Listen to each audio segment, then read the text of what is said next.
მამუკა ერთი წუთი ვარ. ჩვენი წინაპრების და ჩვენი ცით როგორი წინაპრები ყავდა?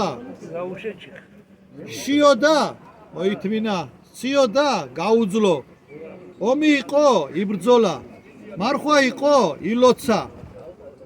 ყველაფერი საფრთხო გააკეთეს ჩვენმა წინაპრებმა და ლოგიკურად ამბობენ, რომ ეს ქვეყანა არ უნდა არსებობდეს, მაგრამ ზოგჯერ ღმერთის განგებულება ლოგიკას არ ექვემდებარება. ჩვენ ალოგიკური ხალხი ვართ.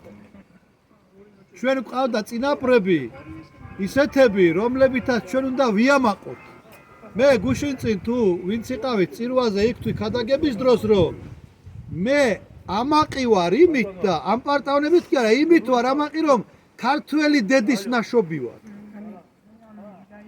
ქართველი დედის მუცელმა მატარა.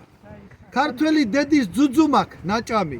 აი იმით ვარ მე ამაყი, თორე ჩემი პიროვნული არაფერი გამაჩნია ღირსებები ბევრი. ქართველი რო ვარ, ესაა ჩემი ღირსება. მართლმადიდებელი რო ვარ, ესაა ჩემი ღირსება და მე მინდა რომ მთელ ჩვენს ქვეყანას, ჩვენი წინაპრების მადლით, ჩვენი წინაპრების თითქმის ნახევარი წმინდანია ჩემოკარგებული. ვინც კანონიზირებული არ არის, ვინც ხატი არ დაწერილა, ზოგიერთი უფრო დიდი წმინდანით შეიძლება იყოს. 9000 მარტყოფის ველზე მომწყდარი მეომარი შეირაცხა წმინდანად. 100,000 ქართველი.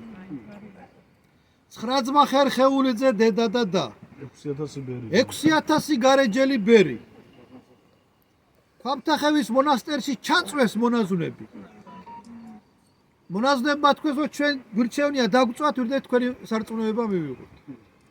ეხლა ჩვენ დღეს ვართ ამისთვის მზად, აბა ჩაიხედეთ თქვენს გულში ამ მატერიას და ამ რაღაც ფუფუნებას გამოკიდებული ადამიანები ვართ ამისთვის მზად.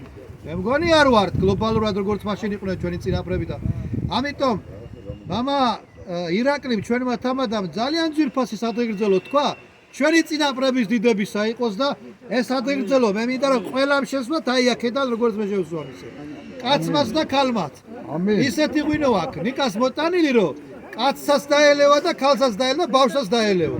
სამი ჭიქის მერე სიმართლეს ათქვევას. ხო, აი მე სამი ჭიქა რო დავლიე, დავიწყე სიმართლის თქვა.